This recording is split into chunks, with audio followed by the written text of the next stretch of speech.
Inasmuch as this room is already full and the overflow room is full as well. Hello, everybody down there in the overflow room, you two in the back.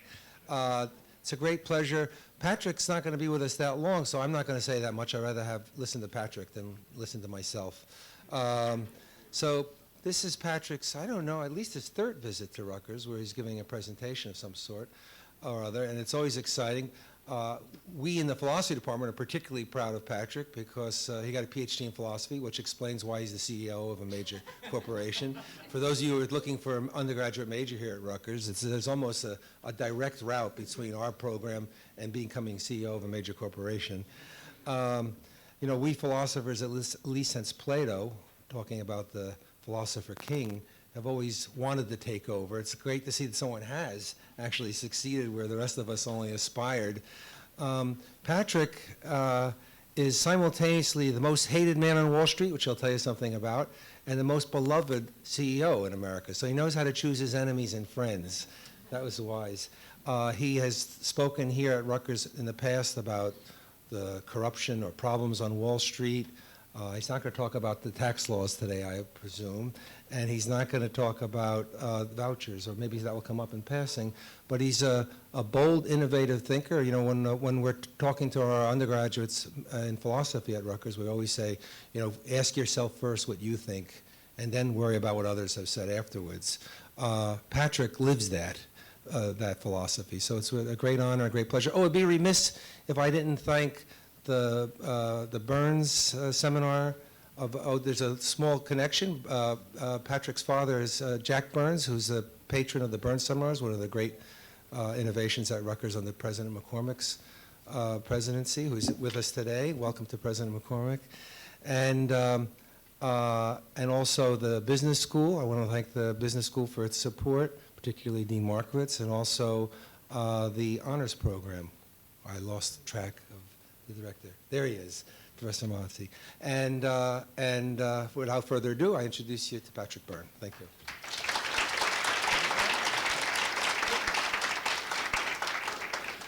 Thank you, Professor Lepore. And President McCormick, and Professor McCormick now, and ladies and gentlemen, tremendous, tremendous honor, of course, to be here. I bring greetings from my father, who's a class of '54. He is sadly on his way out these days. He's in his final days or weeks. He's not able to be here, but I want you to know that when we speak of his life, he reminisces. One of the top 4 or 5 things he talks about is Rutgers. So, and his days at Rutgers. So just, that may be discouraging to you to find out this is as good as it gets. But if for an old man, but no, he's very happy, he's very content. He turned 80 almost 2 months ago, and couldn't be happier with his life. And he's up in New Hampshire. My mother also sends her regards.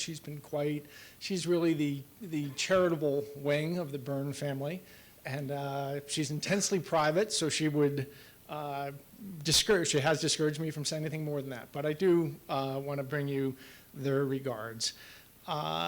I suppose I should up front justify the title, and the full title I sent Ernie was How Entrepreneurship Turned a Left-Curious Philosopher into, quote, the most hated man on Wall Street, unquote, and the NEA, the National Education Association, that's the teachers union, current most public enemy #1. So I think I'll just justify the first part of that by before I really get into the body of my speech, by mentioning that this is a picture, this is reality, and this is a picture of me holding a Peruvian teapot from Worldstock, which is a fair trade part of Overstock I'll be talking about shortly. That's reality, and when this ran in the New York Post, it was photoshopped. And it was me holding the head of Darth Maul, which is not actually an Overstock item. So now we all know, I assume, that the New York Post is for folks who move their lips when they're reading People magazine. But I should start off by mentioning, this is shown, I was at my whole family, besides my father, my uncle and his children, Jimmy Byrne, Tim Byrne, Pam Byrne, Tom Byrne, their children now, are Rutgers, have gone to Rutgers, have come to Rutgers. And Jim Byrne went on to a successful hedge fund career and or finance career, Goldman and then other groups. And he was with me in January 2007. I sat down, I went in with him to sit down with a friend of his, the head of a large hedge fund, and this fellow himself is not a bad guy. He's kind of an elder statesman of that industry, and I had known him at a distance for some years. But in January 2007, just to quantify where this is coming from, this fellow sat me down and he said, "Patrick, I want you to know something. You've become the most hated man I've ever known of in my entire life. You used to be kind of a golden boy in this town on Wall Street, but you have become so despised you could kill people and they wouldn't hate you like they hate you in this town." So to me, of course, that's high praise. That, and you can put on my tombstone that in January 2007, I was the most hated man in Wall Street. So I'll be getting around, I suppose, to explaining that. What I want to talk about, though, is in my talk, and normally I do very short talks and just do questions, but I've put my back into this one. They told me I had to sing for my lunch, and I've got a 34-page PowerPoint, but I tend to go through them very quickly. And I'm going to be talking about great teachers I've had and things they taught me, and then how I have worked it into my business career. First, of course, is my simple take on my mom is Albert Schweitzer was her big hero. If you want to know what she taught me, she's Albert Schweitzer. My father, the first concept I can remember him teaching me, I really think the first concept he taught, my father, I should mention, he got out, he was Air Force ROTC here, went off into the Air Force, ticked off some general. They posted him to the North Slope of Greenland for 3 years, got out of them, went and did a degree in actuarial science in Michigan. Oh, but while he was here, he did his senior work under a fabulous professor named Joshua Barles, a math professor that he had that made a deep impression on him. He always felt, he always felt that he let the professor down in his senior project and his senior thesis, that he let him down, didn't do as good a job as he should have. But so he went on and became an actuary, and then he moved up in life insurance. And the first thing I remember him teaching me is actuarial soundness. Now, this sounds dry as dust. What is actuarial soundness? You can look it up. But the point is that I want to make to you that when people who understand actuarial soundness listen to the current political discourse and listen to things that sound really dry and dull to you if you don't understand this, and hear things like the New Jersey Police Retirement Pensions Fund is assuming an 8.5% return on their assets, and it just sounds gobbledygook. What's that about? I can tell you what we hear or what we see when you understand actual soundness. What we're hearing is this. Just as that picture offends you, how could we ever have lived in a world where that was allowed to occur? The financial equivalent of this is occurring. Some people chose to live better off and consume at a higher standard of living, and they're dumping this gook for a future generation to eat. And that's what's happening that's what's happening when I hear that we have built up our putative debt to GDP ratio in this country is 100%, or it's 100%, but it's really, some people say 500% if you counted all these liabilities that the government's accruing and such. What we're hearing, if it may sound, why do we get so upset about this? It's because we're having the same reaction as presumably you have when you see that. It's exactly the same thing. It's just the financial equivalent of this. I was super lucky. When I was 13 years old, my father had bounced around different positions in corporations and was working his way up. He got passed over for a job he really thought he deserved, and he left. And he left life insurance and got hired to run a small car insurance company in Maryland. It was his first CEO job, and it was his first, and it was a company that had run into a lot of trouble, and it was collapsing, and they brought him in. He was there a few weeks, and this fellow called him and came out to visit him, and in fact, they became great friends. He said he was like a farmer from Nebraska, and he started staying with us. And I remember just a real, no nonsense, no pretension, Nebraska farmer type of guy. We're suits from J.C. Penney. I actually distinctly remember 13 and noticing him wearing a brown belt with black shoes and teasing him about it. And he just this very ordinary, unpretentious guy. But he always made time to sit with me. And it's remarkable looking back. He always made time to sit with me and teach me. And when I look back at my life's great teachers after my parents, I would have to say, I'd have to talk about this Nebraskan guy. And he taught me a lot about character and a lot about life and things that you would expect a grandfather from Nebraska to just teach you. But he also was interested in, he would talk about land and how many bushels of corn came off an acre and if you do this and that, and he had all these. And every time he came to stay with us, he would make time in his afternoons to spend a couple hours, or even I started checking out to see him in Nebraska, in New York when he was around. But he also was interested in stocks. And he taught me some things about stocks. And his basic worldview was this, that a stock that has an intrinsic value, and you can understand, if you can read financial statements, you can learn fairly easily to understand the intrinsic value. It's a function of the earnings power. It's just the earnings power of the company. It's a reflection of the earnings power of the company. But at any given time, the price of that stock is bouncing all around. And now he said that your job is to think of the world like you're in business. You own a barber shop with a guy named Mr. Market. And Mr. Market, fortunately, is a manic depressive alcoholic. And some days you come into work and the guy just thinks the barbershop business is terrible, everyone's gonna start buying their own scissors, and oh my gosh, what are we gonna do? And he'll sell you his half of the business, and he'll sell it for way too little money.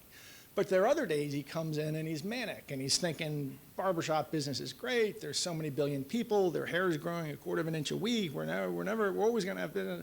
And he's so excited, and he'll offer to buy your half of the business, and he'll pay you way too much for it. In fact, he's a very special partner, because every day Mr. Market will quote you a price at which he'll buy or sell. And your job, you have to have the character that can ignore the excitement of Mr. Market and understand what is this true platonic ideal, what is this intrinsic value. Although the farmer didn't talk about platonic ideals, that's what he was talking about. He also said there was this school of thought called efficient market hypothesis, which thought differently. And efficient market hypothesis says that really, that at any given time, that the price reflects everything, all the truth that there is to know about that company, of that stock. And so there's no point in trying to outguess Mr. Market, because Mr. Market, you don't even really have to look at the financials, because Mr. Market has already done that, and he's always right. And which this fellow always said, that this is like believing that you can play bridge without having to look at the cards. He just thought it was a really silly thing. So anyway, I went on, and this guy became over the years, I wrote him letters, and he was my great tutor in life. When I got to college, and sort of late in college, his name started appearing in the paper. And I gave essays and barons, and then more and more appearances, and his name was Warren Buffett. And but I knew him for these 7 or 8 years before he was this famous guy, and he had inculcated this worldview into me, and I remember him telling me things like, "I'm going to teach you something, Patrick, that people either get in 5 minutes or they never get in all their life." And I'd get all excited, ready for some formula or something, and he'd say, you should only buy a share of stock if and only if the market were going to shut down for 5 years tomorrow. Would you buy it anyway? So that way you're not thinking about trying to get it on this uptick. You're trying to understand the intrinsic value, the intrinsic nature of that business. And I'd say, "Mr. Buffett, are you telling me adults don't understand that? It seems so obvious." He'd say, "Are you kidding? 95% of Wall Street doesn't understand this simple point." So these are the kind of lessons that he taught me, and they turned out to be quite valuable in my life. I had a fantastic teacher at Dartmouth, actually a couple, David Luban and Judy Lichtenberg, both philosophers. They were visiting Dartmouth my senior year. I had gone off to Asia in my sophomore year, and I came back for my senior year, wrote a thesis, but they became great friends of mine, these two professors that were visiting. They're at Georgetown now. And So for example, one of the kinds of things he would teach me is this kind of a problem. We're talking about sugar. And at the time, or this is the last time I looked this up, which was about 10 years ago, the price of sugar around the world was 23 cents a pound. In the US, it was 43 cents a pound at retail, and that's because we have a quota in the United States. So we pay an extra 20 cents a pound for our sugar. The average one of us consumes 60 pounds of sugar a year, incidentally. Yuck. And so 20 cents times 60 pounds is we pay $12 extra each. 300 million people paying 12 bucks, that's a $3.6 billion cost to consumers, but the extra revenue for consumers at wholesale is 1.7 billion. So there's an extra 1.7 billion that they make, and it costs us 3.6 billion. Why does this situation persist? Well, because of something called Congress. And I have to ask, whom does the quota cost? And I put these grandmothers in, all these grandmothers, just to represent the 300 million of us. And they're not self-aware, they don't politically organize, they don't lobby for their interests. No one goes to Washington to fight to save that $12. But whom does it benefit? And it benefits about 3 dozen corporations, 2 of them get 50% of the benefit of the quota. They are self-aware, they do organize, and they do go and lobby for their interests. And in that context, a political mechanism will deflect. And in this case, it creates a quota which sucks 3.6 billion out of us, delivers them 1.7 billion. They spend about 13 million around the halls of Congress. This is called the problem of dispersed costs and concentrated benefits. And you can deconstruct a great deal of political action. And by the way, it applies under socialists and capitalist regimes, it applies Democrats, Republicans, they're all engaged in this. You can deconstruct a lot of political action into the problem of dispersed costs and concentrated benefits. Another thing, and I'll mention, David taught me that, Judy is, she's a great philosopher, and she got me in touch with, say, radical feminist critiques. Now, she would be of various things. This was a scientist, Lynn Margolis, who criticizes Darwinism and saying it was a patriarchal, male-oriented view, and that you can look at the same set of facts as Darwin and understand things as, you could see the same set of facts and instead of seeing this just purely competitive landscape, you could actually see chains of cooperation. You could just tell stories of chains of cooperation within an ecosystem. And back, I have to say, when I was a student, all this sounded pretty fluffy, hard to imagine and such. This idea is in some ways at the core of the Overstock business operations now. And I get up and talk all the time about Lynn Margolis and her critique of Darwinism and all these philosophical ideas that I thought would never apply in business. And just to give you another connection, my relationship with David Luban and Judy Lichtenberg had such a profound influence on me, as it was the kind of relationship we got very close. I was at their dinner, at their home frequently for dinner, and my parents saw the effect this had on me. And that is actually inspiration for the Byrne seminars. That's what they were trying to accomplish and were talking about when they came to Rutgers and said they wanted to fund this. Now, I know it's not about dinners with professors, but the idea, they saw the benefit that I got from this incredible intimate relationship with professors, and that's what they were trying to simulate with the Byrne seminars. Could I trouble someone, I'm sorry to ask, but for a bottle of water? I should have thought to. I'm going to power on. With a few more ideas, I'm just going to throw at you and then start linking them up. I'm sorry, I should have, didn't mean to disrupt. What's wrong with monopolies? Just want to remind you, or for those who haven't taken economics, but this is, or in a while, what's wrong with monopolies? I'm sure you recognize, if you've done any economics, supply and demand, price and quantity. Where they cross is called the market clearing price. I didn't know it took 3 professors to get a bottle of water. I'm flattered. The market clearing price is where they cross, and at that price, that's where supply and demand balance. And this is how much stuff society gets. And it's that much quantity times that much price, and you multiply them together, that's what society gets. But when there's a monopolist that comes in, the monopolist is able to drive a price artificially high. Society, well, that's the new point where demand crosses the monopolist price. Society now consumes at this level, they get that much less stuff, and they pay that much more for it. And when you multiply, when you take this area, that's called the monopolist rent. That's the extra value that the monopolist is able to thieve from society because they're a monopolist. Now, economists use the word rent differently than normal human beings. Yes, you can buy an apartment house and extract rents from it. You can also go invest in lobbying Congress to get them to pass some regulation that favors your industry. You extract rents. You can go buy a corrupt customs official in Paraguay and extract rent from it. It's called rent-seeking behavior. Or you can go and invest in acquiring monopoly, and then you extract this rent. It's the amount of value that the monopolist gets to thieve from society. And that's what's wrong with monopolies. How the system used to work, the US, basically about 110 years ago, Teddy Roosevelt, they passed antitrust laws that really prevent cartelization in the US. But then for about 50 years, companies were able to just not cartelize, but buy more and more people and aggregate in their industry.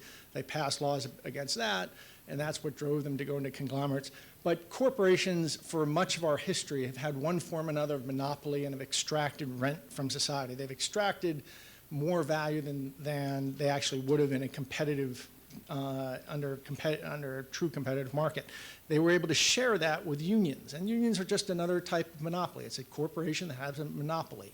The United Auto Workers essentially had a monopoly on providing labor to people who made cars. And so they both are able to extract rents, pay higher amount to government, and government sprinkles holy water on it. This is broken down under global competition. U.S. corporations don't have this monopoly pricing power anymore, which means as their ability to extract rents from society has dissolved, so have unions, the government's getting less, and this whole system is kind of imploding on itself. In the meantime, what we're doing to carry on is writing checks on your bank account. And this is another thing David taught me 30 years ago, that basically American politics, and I should mention David was an SDS guy, or I would certainly have thought of him as a left. He was one of my great left influences in my life. But he taught me this, that basically from the 30s forward, pressure groups had learned to organize and put pressure on Washington to write checks to me based on your bank account. And then you got organized and got checks written on someone else's bank account, and went all around and around. By 1980, everybody had figured out the game. And then we figured out a group that we could write checks on their bank account, and they can never organize to stop us. And who is that? That's the group of future human beings. They can never organize to stop us. So we've lived higher on the hog than we should have for probably 50 years. And we've written these checks on the bank account of future people, and now that's become you, and I don't envy you.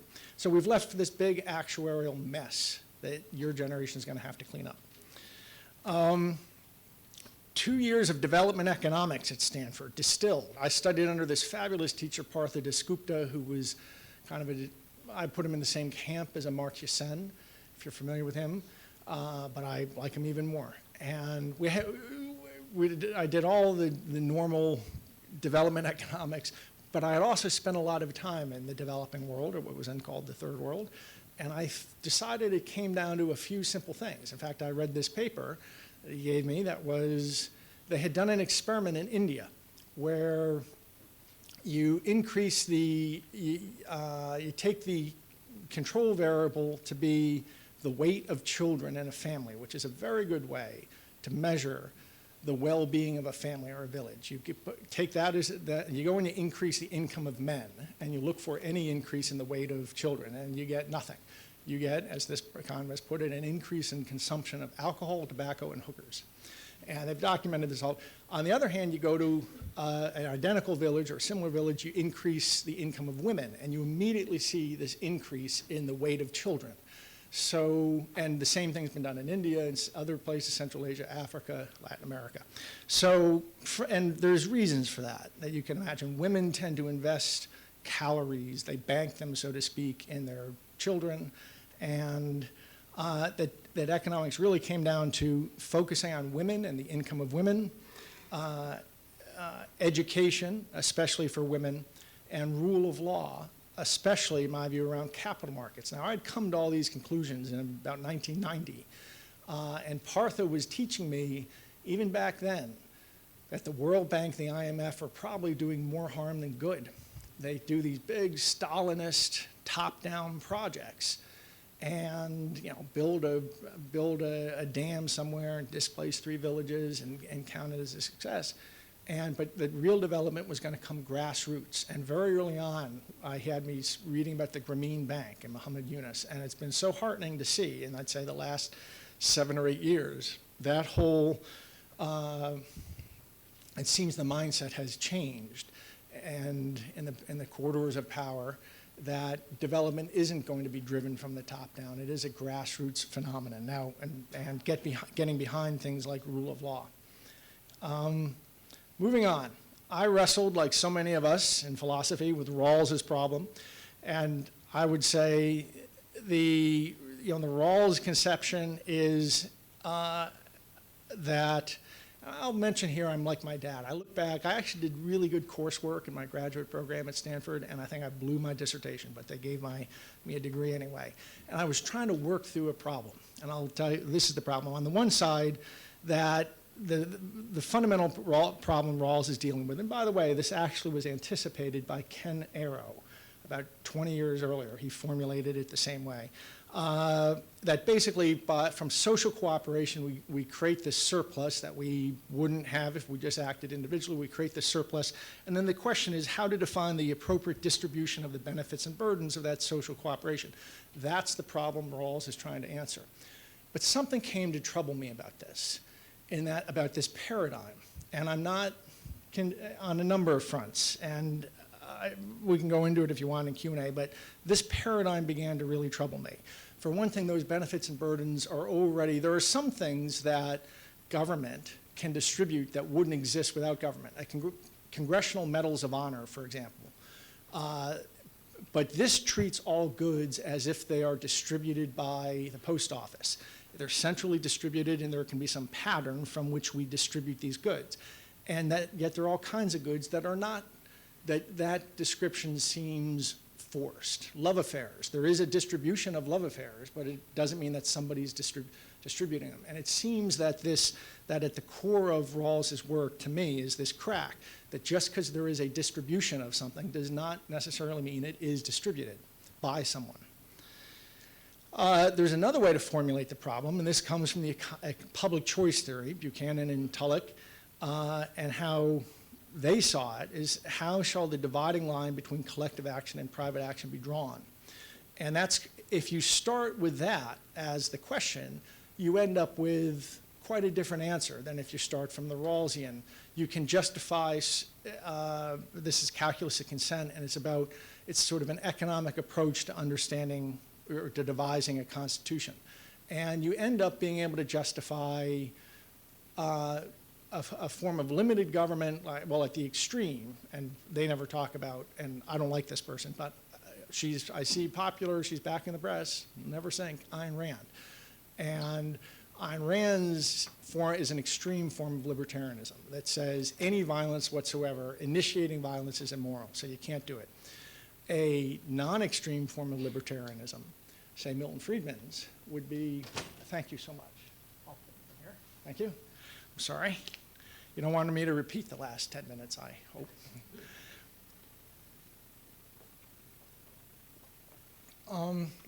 A non-extreme form of libertarianism says, no, you can have government, coercion, force, and issue. Well, government by its nature is force, to solve all kinds of public good problems, public bad, market failure, et cetera. And even, and people are mistaken about this, that when they talk of Milton Friedman not getting, he was quite open to the idea of there being a social safety net. Thought we could have a social safety net, and that doesn't violate any principle. It's solving a collective action problem. I'm going to,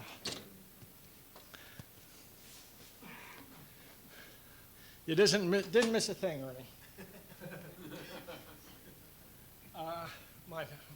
So their approach says, let's design a constitution from the point of view of what we're just trying to solve collective action problems, and from that point of view, you can design a constitution that comes out quite a bit more, well, more limited than a typical Rawlsian would have it.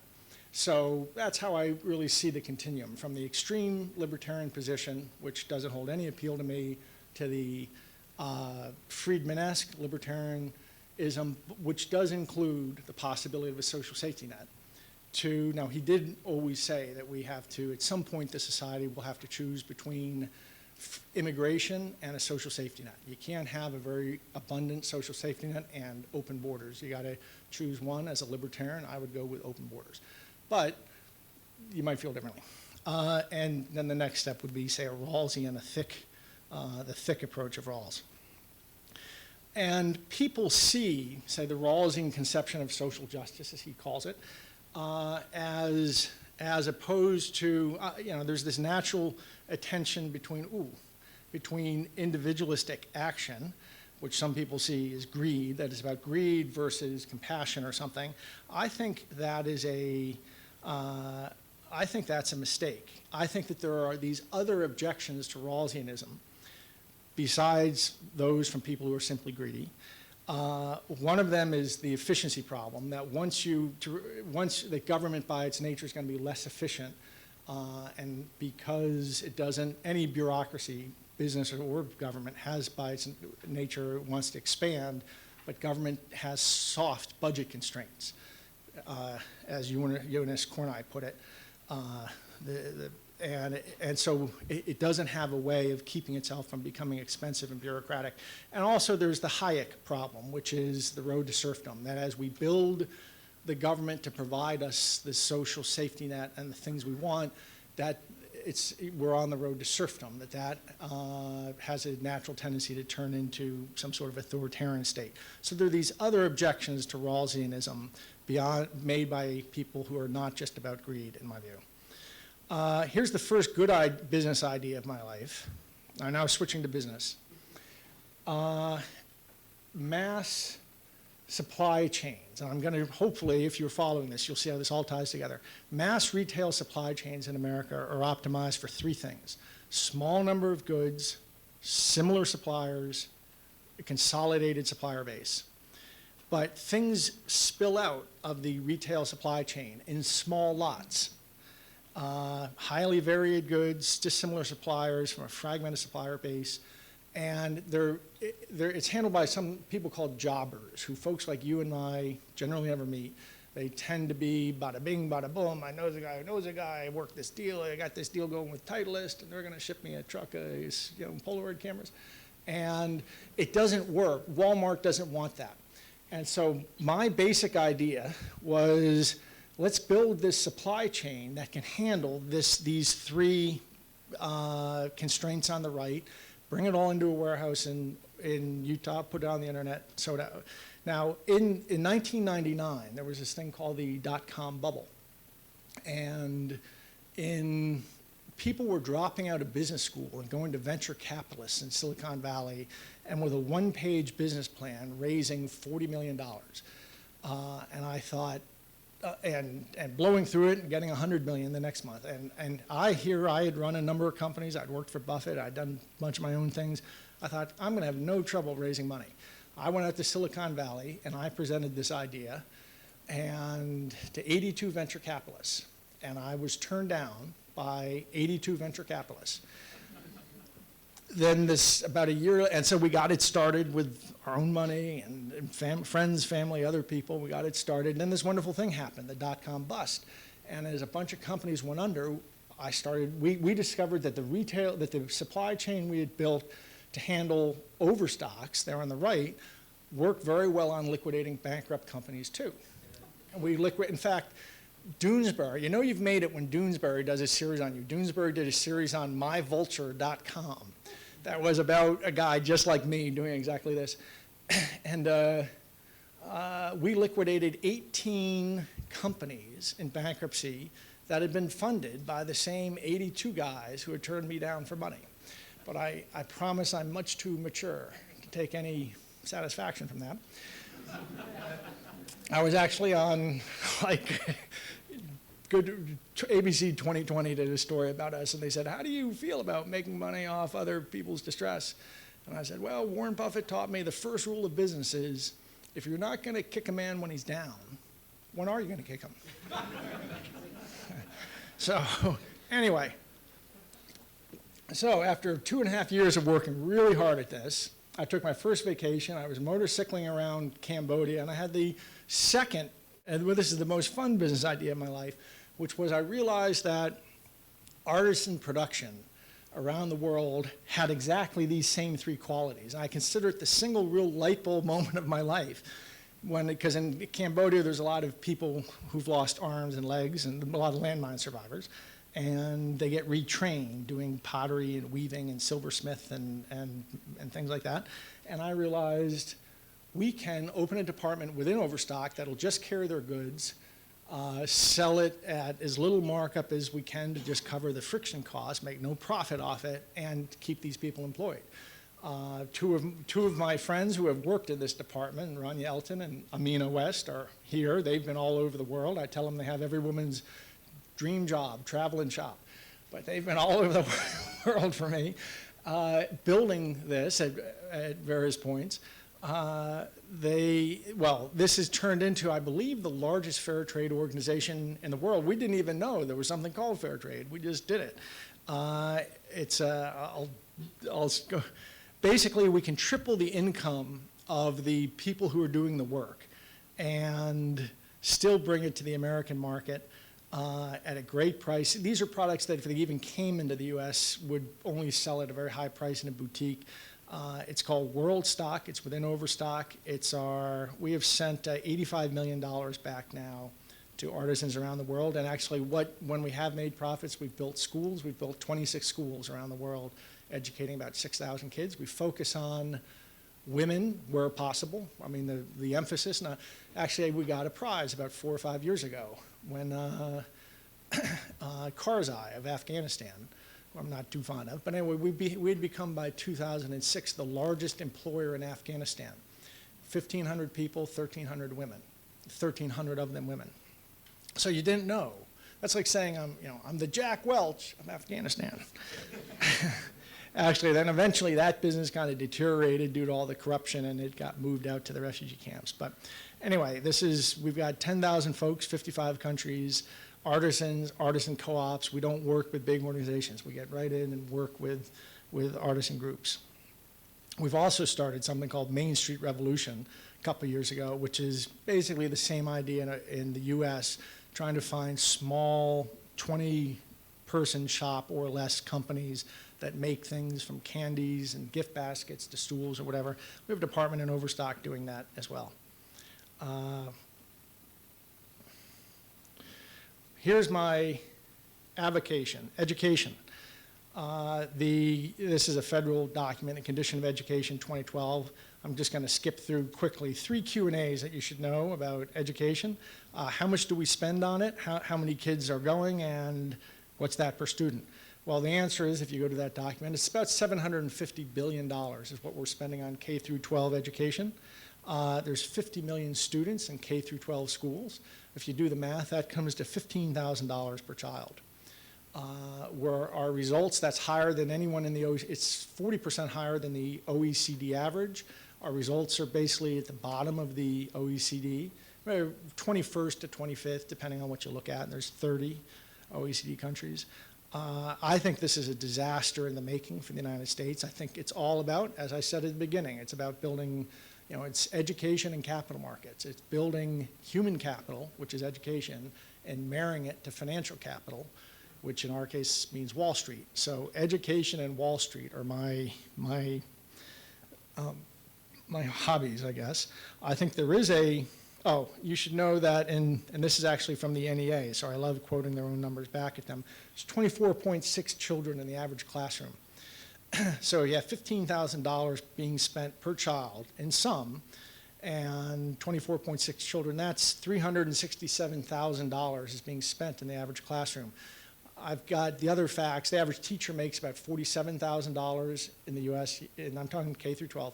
You add on benefits, you get to about 60. You add on how much does it cost to rent 1,000 square feet, have heating, lighting, air conditioning, somebody sweeping it, have common space. That's about $20,000. So you can account for where about $80,000 or maybe $90,000 goes.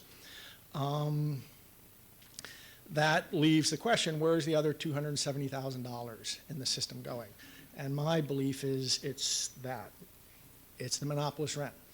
What's going on in U.S. education is what goes on in monopolies. The whole point of having monopoly, the reason businessmen try to get monopolies, is to sell an inferior product at an inflated price and capture the difference.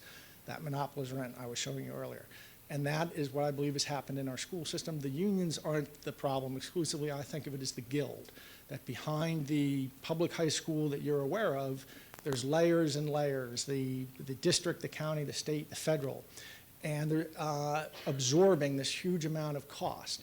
And it doesn't make any sense to me to say, well, we need to pour more money into the top of the funnel. That's not the problem. You can't fix it from the top down. You have to turn it over and give people a choice. How do you give people a choice? You give them ways to withdraw. And that can be charter schools, that can be tuition tax credits or vouchers. Milton Friedman became my other, I sort of left this out, about 2000 or 1999, he became my other, well, I've left out a lot of great teachers, and it's like the Oscars. As soon as you start naming some people, you're thanking, I've had a number of other fantastic teachers, John Dupre, John Etchemendy, Deborah Satz. The Stanford philosophy department was fantastic to me, especially given that they were fantastic to me, and I was in and out of there. I had some health problems, and they were just fantastic to me. But Milton Friedman came along and started getting me to see things a certain way. And so my hobby, or avocation anyway, is I lead the Milton Friedman Foundation and fight for school choice. In that, or as a result of that, if you go today on the NEA website, the union website, you will see that you know how the unions all hate Walmart? They hate me more than Walmart. I'm the public enemy #1 to the NEA. So that I put that up there with having Wall Street in 2007 think I was the most despicable man in the world. They can carve that on my tombstone. A more generalized solution that came from Milton was this. Split the functions that there's all my life. What we're hearing today and what we're hearing tonight, literally tonight, is this conversation about how thick the social safety net should be and how to pay for it. Milton's solution was split the functions of government funding the social safety net from the problem of government managing the social safety net. How you do that is with vouchers. And if you will split those, if we can split those, it solves so much of this problem. The efficiency problem goes away, because if you got vouchers and people taking the vouchers and saying we're not going to a big government-run bureaucracy, but we're going to private agents to supply a good, it takes the efficiency problem away. It takes the Hayekian problem away. You no longer have to worry about this government bureaucracy turning into an authoritarian state, and it lets us handle the soft budget constraint. You no longer get this, you can no longer slide things into the future. It makes transparent and visible that actuarial problem. So it solves three out of 4 of the problems. If Ruth Chang were here, I understand she's a complete, oh, Ruth, I understand you're a Rawlsian. Okay. See, there are Rawlsians usually it seems to me the Rawlsian arguments are going against the people. They're framed as if all they're arguing with are the people who are arguing from greed. And my answer has been there's actually a number of other objections to the Rawlsian position. But if we adopt this thing that Milton proposed and you split government managing or government funding, so in other words, have a thick social safety net if you want. Have it if you want, just don't build a government bureaucracy to run it. Have it, but pay for it with vouchers, and a great deal of the heartache between us will go away. Okay, so any questions? Well, are you kidding? You missed half of it. No. Let's thank Patrick first.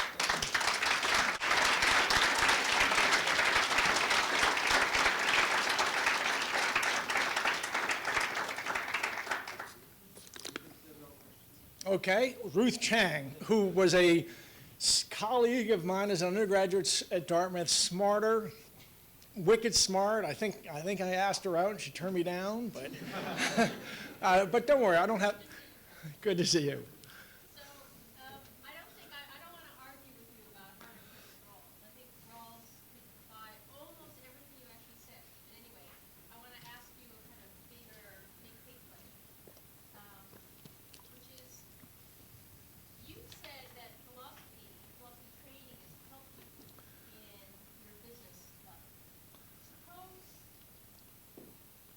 can you just project for me what you think the business world would be like if more people were trained in philosophy? Well, I think that if they were, it's helped in three ways. One is, first of all, technically, philosophy gives you unbelievable muscles, mental muscles. I remember the first time I was in a business meeting with some people who were negotiating something, and I was just listening, and I realized, oh, they're speaking past each other. They're negotiating and against each other, but if you listen closely with this person saying this, and if we just unscramble that a bit, which I did, you can see how it all worked. And everyone was kind of amazed, and I swear it was nothing beyond what you would expect out of a sophomore philosophy class. So none of you would have been impressed had you been there, but the lawyers there, and everyone was so impressed. And so I found the ability to listen and do that kind of thing, and that it turns out that a lot of tension can be resolved. Not all of it, but you can clarify, if you can understand issues and clarify them and state them correctly. Just so that's the kind of muscle that I mean, that you develop from doing philosophy, and the ability to write well and read and so critically and such. So those, but that's at the lowest level. I would say on top of that, it certainly is a part of developing to be a leader, and leadership. You know, there's a reason at West Point. I didn't understand this 30 years ago. I thought West Point was all about learning to build bridges and blow things up and stuff. And no, they spend all this time understanding history and on the liberal arts. And in fact, one of my great friends is a fellow that was sent by the Army. He was an Army captain that they sent out to Stanford to do graduate philosophy so he could go back and teach it. And even then, 20 years ago, I didn't fully understand, but I get it now. Ultimately, the skills of business are skills that can be taught in normal classes.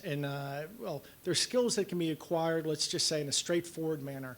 The thing that's in shortest supply is leadership, and that can be somebody. More and more corporate work is being done these days in smaller and smaller teams. And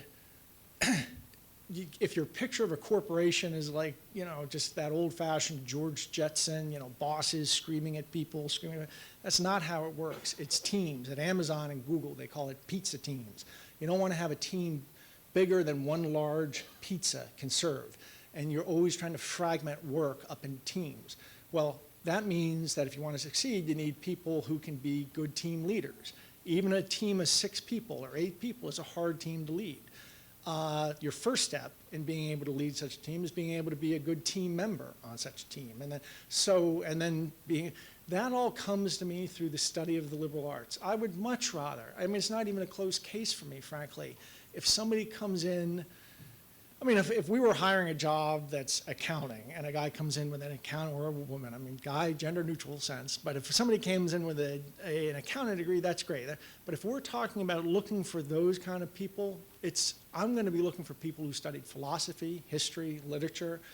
You can teach them the other stuff. In 3 months, they can learn the other stuff. But that sort of background is so valuable, and the more the corporations get, as I'm describing, and I think they have to because it's a more efficient system, to get away from just very structured hierarchies and into teams, and then there are teams of teams, and there's 3 or 4 teams and somebody that each of those team leaders reports to, but it's a very different, the gestalt of it is all team-based, and then that person, so anyway, it's just not the old-fashioned hierarchy. And the virtues and that make you stand out and actually be able to do well in that kind of an environment are very much things that you can learn, that you do learn from the study of philosophy.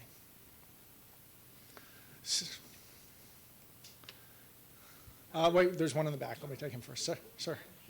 I want to talk about education.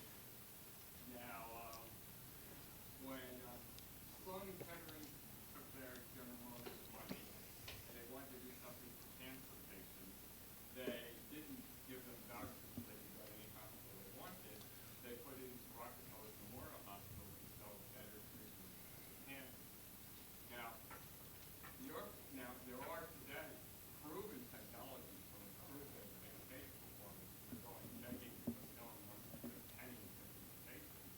But your approach is to allow people in total ignorance to choose between equally inefficient methods of education. Well, we know where that's going. We already have filled with for-profit schools. We spend 75% of the money on recruitment, 25% on education, which exists only because the government wants to pay for them guaranteed. Like there is in fact out here, and I don't see how that improves education of anyone at all. Great. Well, there is, when you're talking about the cancer issue, you're addressing a problem of market failure that comes along in basic research. Basic research will be underfunded if you leave it purely to the market because of these market failure problems, although I've heard an argument that actually, although that's really just an old canard that's been lingering around the textbooks for years, and it turns out that empirically the basic research being funded by private agents there's been more bang for the buck there than in government money. But to this second point, which I think you've hit the nail on the head, you speak of the ignorance of the consumer.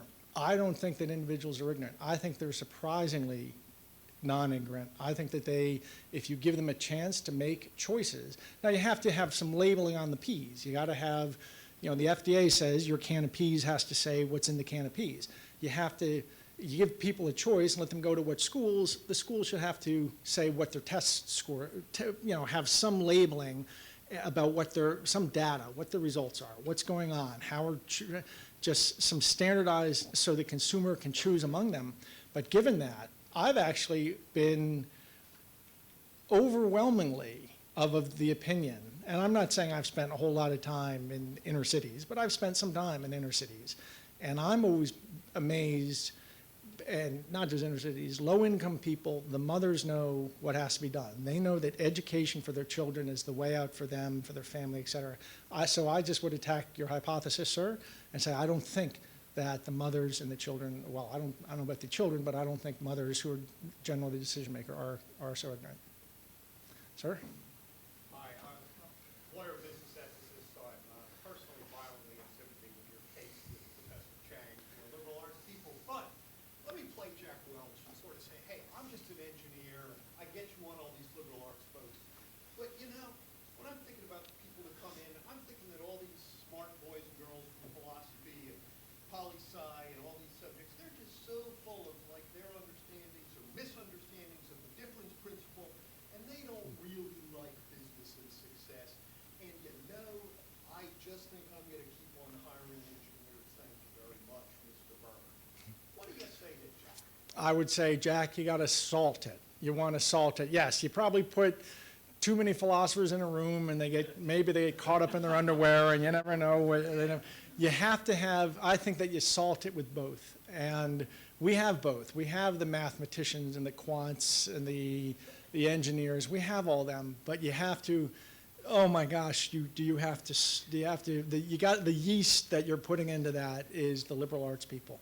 And to be honest, I'm thinking of a problem we wrestled with for 3 or 4 years called structured data. And God, it sounds like I was just explaining to the board. Actually, I just wrote the board my quarterly board letter where I mentioned, oh, this thing I'm going to explain sounds like one of my old Stanford philosophy of language classes, but it's really, really important to what we're doing. And it has to do with, it used to be that search engines came to a page and they looked at all the natural language on a page, they tried to figure it out. Well, in the last 4 or 5 years, the industry has gone to having structured data.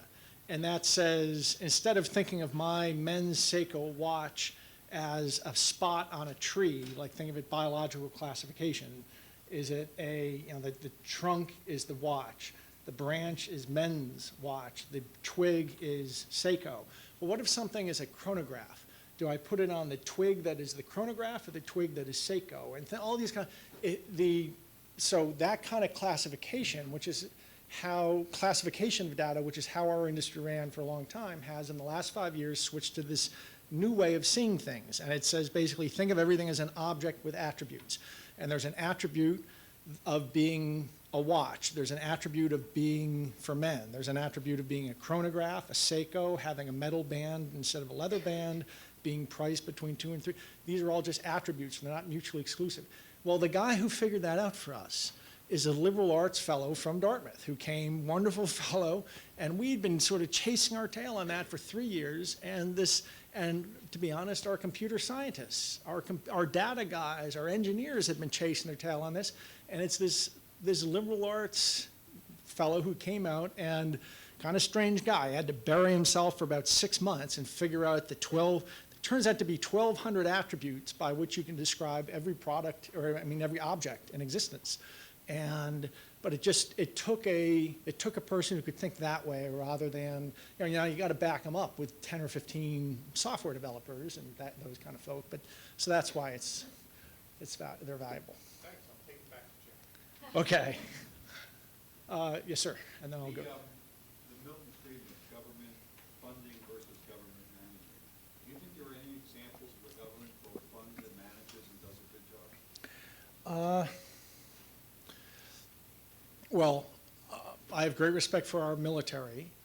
Of course, it's hard to, and you couldn't do that privately, so it's hard to know. I think the FDIC is very, very good. I think actually our Department of Justice is good. The FDIC is one of the reasons I think we made a mistake 4 years ago when the Treasury stepped in and drew a fence around the 19 banks at the center of our financial system and said, we're going to put the full faith and credit of the U.S. Treasury against that, under them to support them. What we should have done is fenced them in and said, let them burn first. We're going to handle save all the regionals.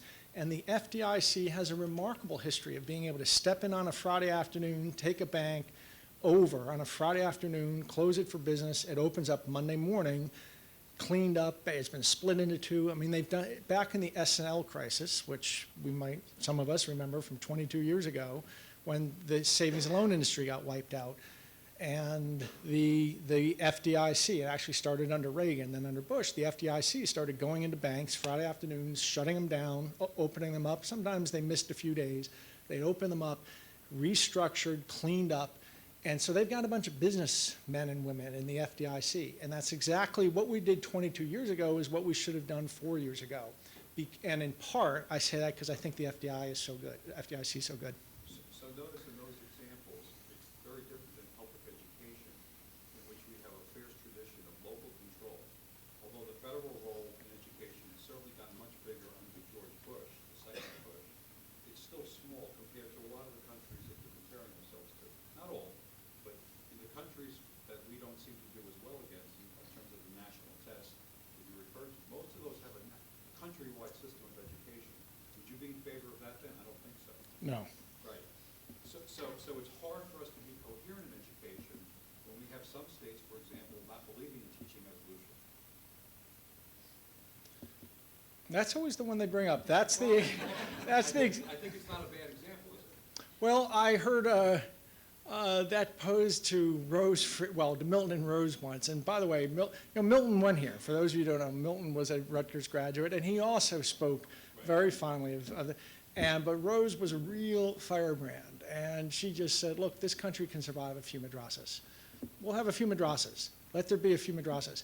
I don't think it's the end of the world. You know what? You'll have, I don't think, there'll be as many madrasas as you think, because if they're teaching that humans ran around on dinosaurs, as Mike said last night, I think that not so many parents will choose that. Or if they do, the kids won't be doing so well on the SATs. The problem will clean itself up.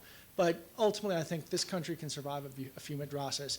And the mistake is, the control isn't local. The control is local plus these other layers. And I would say, let's shove the control, make it as local as possible. You can't get any more local than the household. It's what we do with higher education. That certainly wasn't the philosophy of George Bush. Oh, That's all yeah, I want to know that. Are you trying to hang that on my shoulders? These years will be the Bush-Obama years.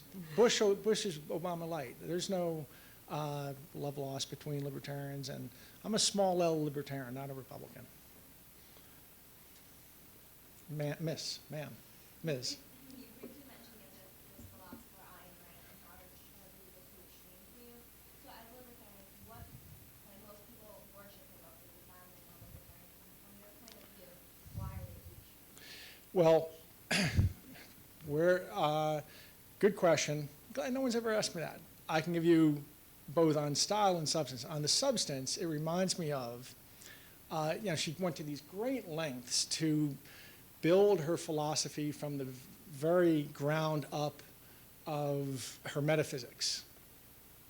And I don't think they connect. I'm actually reminded of, Bertrand Russell did what he did, tried to reduce all mathematics to his Principia.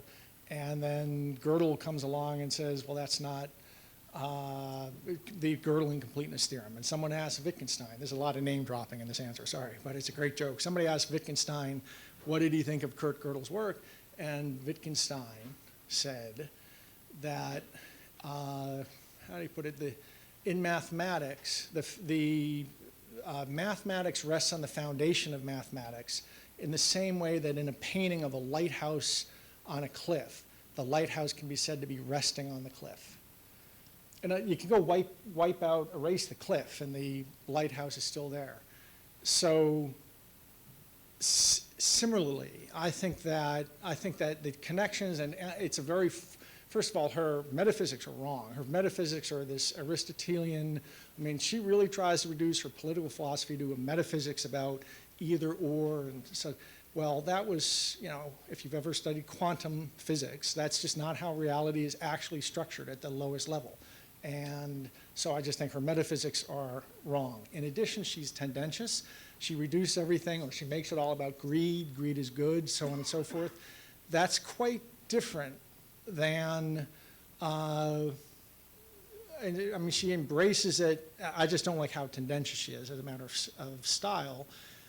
In addition, there are examples of market failures. There are ways that markets fail, and they're called public goods. There's where there's externalities and such. Milton would say that's a reason for government to act, and you can make everybody better off by government forcing everybody, to, let's say, how not to use lead in your gasoline and things like that. And you can actually, so it's consequentialist libertarianism. You can actually make everybody better off, where Ayn Rand would be opposed to it because it does require the initiation of force, which is the ultimate sin in her view. So that's why she misses ways that there is a role for government that can act, that actually does lift everybody. And then Milton would say, on top of that, on top of just fixing market failures, in addition, if we're collectively, if we are committed to a social safety net, we can do that. So he even takes it 2 steps farther than her. So there's quite a difference between, say, strict libertarianism and consequentialist libertarianism. Sir? Hi, I'm Ben. I'm a senior philosophy major. Since you're so fond of philosophy majors, I need a job. More importantly, But can you write code? No, I'm kidding. That was a joke. But, the question I want to ask is, what do you think is going to happen to the brick and mortar retail stores as online retailers like you and Amazon start to change the paradigm that shoppers participate in, and what's going to happen to the mom and pop? Well, the right question to ask, well, I mean, that's a great question, and the way to answer is always to say, if something didn't exist, if a store didn't exist, would we have to invent it? If, I don't want to name any particular chains that you may or may not have mentioned, but if it didn't exist, would someone have to invent it? And if the answer is no, then it probably doesn't have a long-term future. But I actually think that the right model, the model that the gods of economics are driving us all to, is what's called a brick and click model. And that seems to be the most efficient and that's why there's this rumor floating, well, if it's true, there's this rumor floating around that Amazon is preparing to open 700 stores. And certainly Walmart and Target, once they got out of their own way, I'd say it took them from 2000 to 2005 to really figure out how to do a website. But once they got the website done, and they could then, once they got good websites going, they soared, the Walmart and Target websites, because A, you can market people to it with basically zero marginal cost. You put on every Walmart receipt at the cash register, visit us, walmart.com. So there's zero incremental cost, where we have 6-7% cost we have to spend running ads to drive people to our website. They can do it with zero incremental cost. And in addition, they can say, we'll ship it to the store, pick your vacuum cleaner up at the store. If you have a problem, return it at our store, et cetera. So my hunch is that the place that it's all going to, Victoria's Secrets does that too, and a lot of the stores do this now. The place where it's all going to converge is a brick and click model. And that's why Amazon's going in that direction, and these big chains have put so much into their website. So I don't think things are hopeless for the mom and pops. Follow-up question, where's Overstock going to be on that? You can't do, it's kind of a drawback, you can't do, well, we're not ever going to open stores, but I could see us forming a consortium. First of all, 87% of retail has shifted to big box retail, only 13% is mom and pop. But I see an opportunity, and if I say this, and this is on the website, you're going to see people are, it's going to get out, but who cares?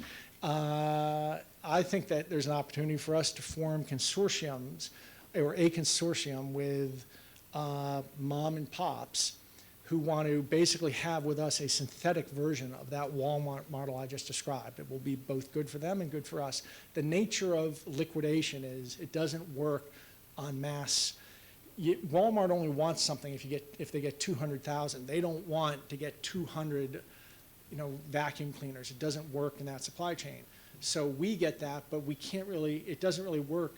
You can't run a chain of stores off that more than that's why you don't see liquidation stores typically get to be about 15 or 20 stores. There's not the inventory. But if we can form a electronic synthetic consortium with mom and pops all over the country, we could provide the kind of service I just described Walmart doing, saying, if you live in Dubuque, Iowa, order will ship to this store, get it. If you don't like it, return to the store, et cetera. And it will actually be good for the mom and pops. I'll go with the fellow in the back because I had his hand raised earlier. Hello, Mr. Renzo. I'm Anthony Tarantino, a junior economy major here, and my question is it really under a specific academic umbrella? It's like probably real basic for your econ business. How much do you think, how much money do you think this gentleman from is willing to sell his USB iPhone 5 for? How much will he sell his iPhone 5 for? Looks like he just gave it to you. Okay. But if you wanted to know, I would imagine you would go on eBay and you would see where the market clearing price is, and then maybe if he were smart, he'd charge you a few dollars more because he can give you instant satisfaction. And there was another question there, sir? Yes, my name is Dan, and I'm studying entrepreneurship at Rutgers. I want to go back to kind of education, and I'm curious, do you feel that the open source movement, specifically online education, so sites like Khan Academy, Wikipedia, and Coursera, is the answer to the educational monopoly? I'm closing that gap.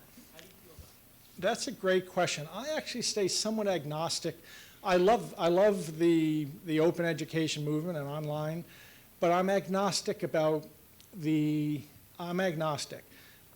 There's people who say it's going to come in those kind of solutions, technology, or reducing class sizes, or having a math-centric curriculum or a music-centric curriculum. I'm agnostic about which of those.